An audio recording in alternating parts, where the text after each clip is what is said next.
You know, from what I understand, when you start a YouTube channel, the common advice to play the algorithm is to niche down and only talk about like certain related topics because the algorithm will punish you if you try to go outside a certain niche and it stops pushing your videos, yada yada. This is just from what I understand. I can't seem to do that. Sometimes I try to be aware of that, especially since, this channel has been very experimental and trying to find my niche and trying to find my thing. And I think for now, I'm just going to have to accept that I cannot niche down because this is a channel where I talk about whatever's on my mind each week. And I have lots of different things on my mind week to week. I am a human being with a variety of interests and a large variety of thoughts, okay? And that's why today we're gonna talk about Elle, the Legally Blonde prequel, because, I'm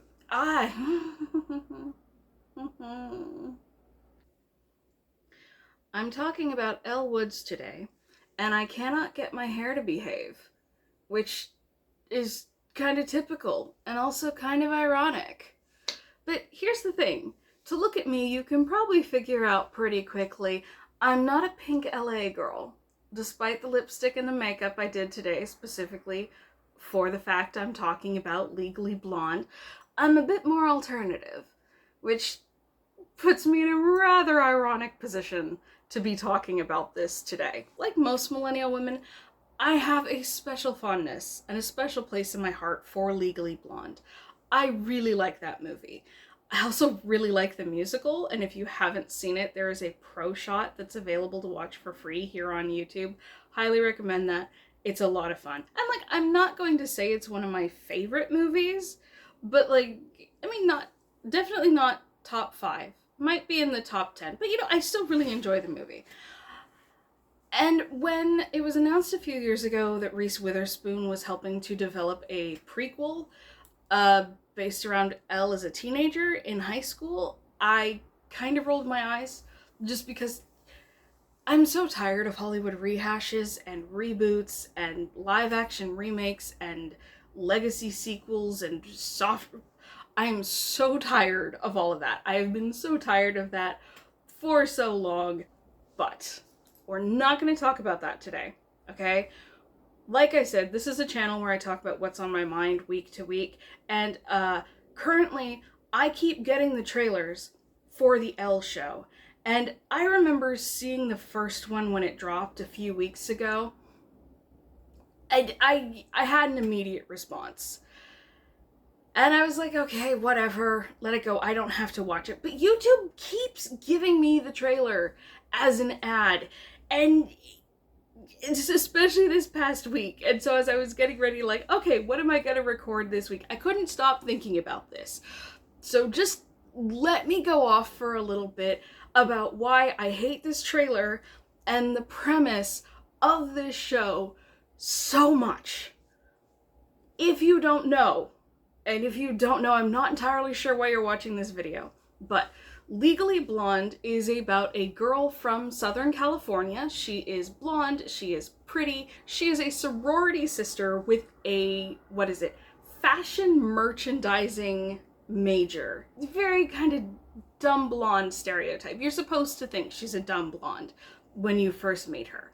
But after she gets dumped by her boyfriend for not being serious enough, being a Marilyn instead of a Jackie, as he says, she decides that in order to get back the love of her life, she's going to go to Harvard and go to law school. And she does. She gets into Harvard, she gets into all the classes, and as soon as she gets there and runs into the ex-boyfriend, she finds out he's already engaged to a brunette, of course. Now, when she first gets there, and I'm trying to make this quick, because like I said, if you're watching this video, I kind of assume you know what Legally Blonde is. But whatever, just for fun. Now, it's very much a fish out of water story, because you're taking a Southern California girl and transplanting her in Boston? Is Harvard in Massachusetts? I think Harvard is in Massachusetts.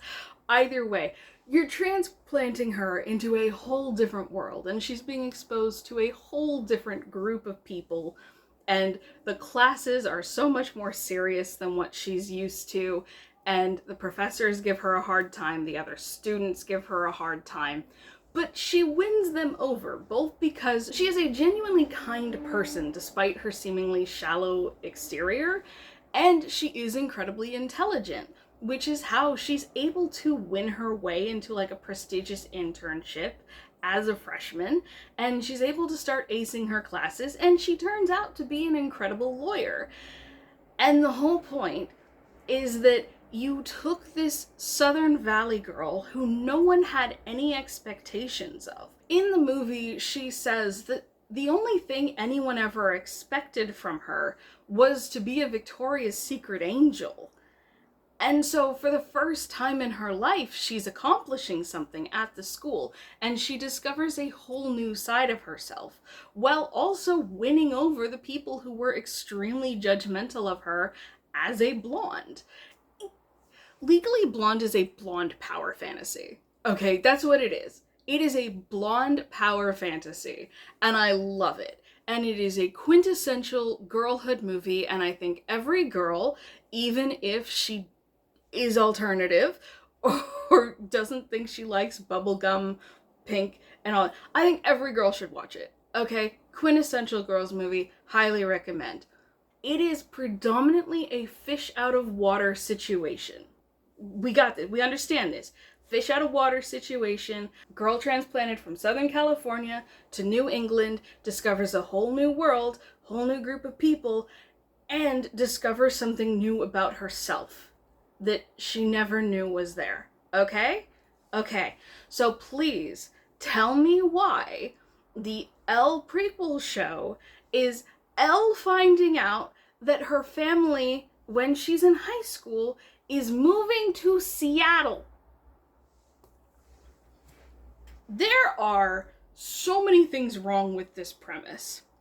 I'm gonna start with kind of the nitpickiest one first, okay? Now, I don't know if it's been confirmed in the movie universe, but in the book that Legally Blonde is based off of, and this is one situation where, in my opinion, the movie is so much better than the book. I was not impressed when I read the book, but according to the book, Elle's father is a plastic surgeon. Like, the opening pages of the book talk about how her father did her best friend's nose job. Now, part of why I call this the nitpickiest reason why I hate this premise is because they might change it. They might make her dad something other than a plastic surgeon, in which case some of this complaint falls apart a little, okay? But here's the thing. I live in the greater Seattle area, all right? I've lived here on and off for like 20 years. Yeah, I've lived in this area on and off for more than 20 years. I am fairly familiar with Seattle culture. Conveniently, I have also spent time in Southern California. I was just there last November. Like, specifically, I was in San Diego, not LA. But you know, one of the first things I noticed when I was out and about in San Diego and seeing the people there, like, first night there, one of the first things I noticed was, wow, there is so much plastic surgery. There is so much Botox and so much filler. And again, this is San Diego, and I know LA is going to be even more so. You can see it in just the, like, me wearing my corset stood out so much less in California than I do here. The big difference is that I was wearing big circle skirts because I tend to lean kind of goth vintage in my style. Seattle does not have that. Like, I am aware that there are plastic surgeons and there is some cosmetic surgery that happens here. I am aware of that. I used to listen to the radio a lot. I still know the Sonobello. Jingle, which is a liposuction spa here in the Seattle area. But the point is, you don't see a lot of Botox, you don't see a lot of fillers, you don't see a lot of those things here in Seattle, which is why it is so laughable to me, the idea that a cosmetic surgeon in LA cannot find work.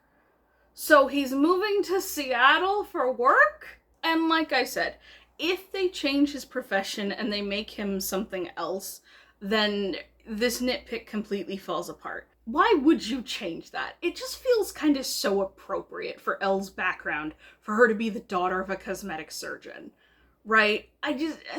Okay, whatever. So again, if they change that, this nitpick completely falls apart. Fine. You know what doesn't fall apart? The fact that this entire premise completely undermines the original movie. Because if you take Elle out of Southern California when she's in high school and transplant her to Seattle, of all places, which is like... Seattle is so different from Southern California. Granted, at the same time, it is so different from New England at the same time. Very different cultures, very, very different experiences. But if you take high school Elle out of Southern California, transplant her in Seattle, and give her this whole lesson about learning how to adapt and how to be herself despite external pressure, that is half the point of the movie. That whole fish out of water story that's the movie. That's half the movie. Now, from the rest of the trailer, it looks like Elle is going to be getting involved with these student journalists exposing corruption in the school.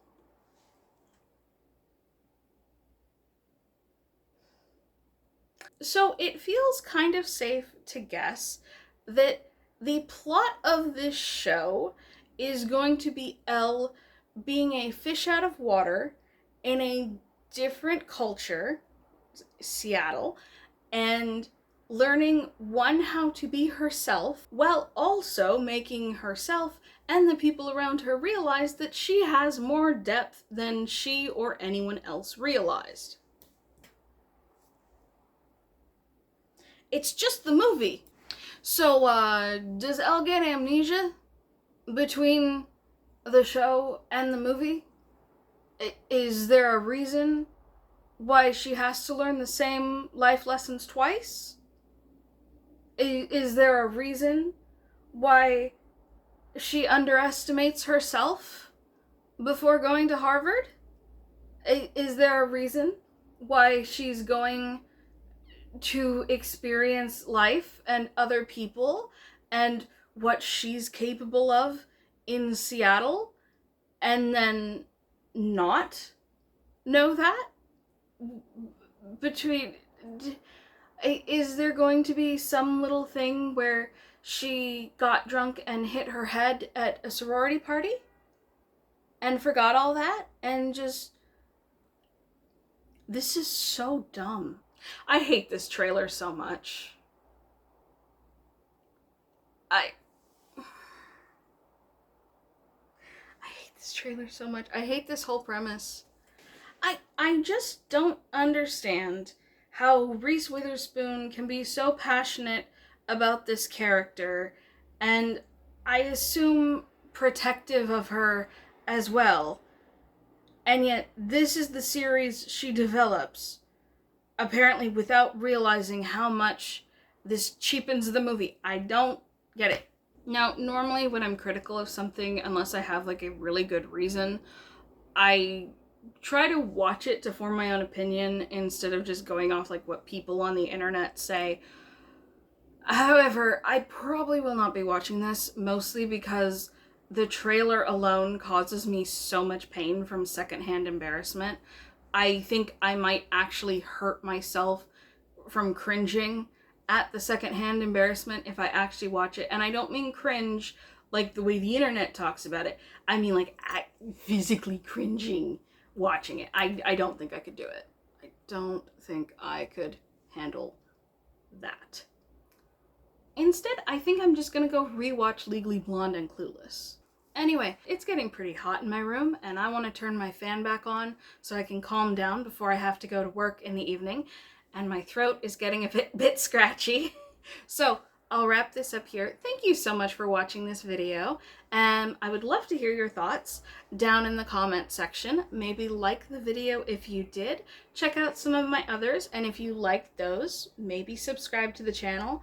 I am almost at 500, so I would really appreciate if we can get there by the end of the month. That would be an absolute dream come true. Thank you so much again for watching this video. Until next time, stay safe, take care, and I hope to see you again soon. Bye-bye!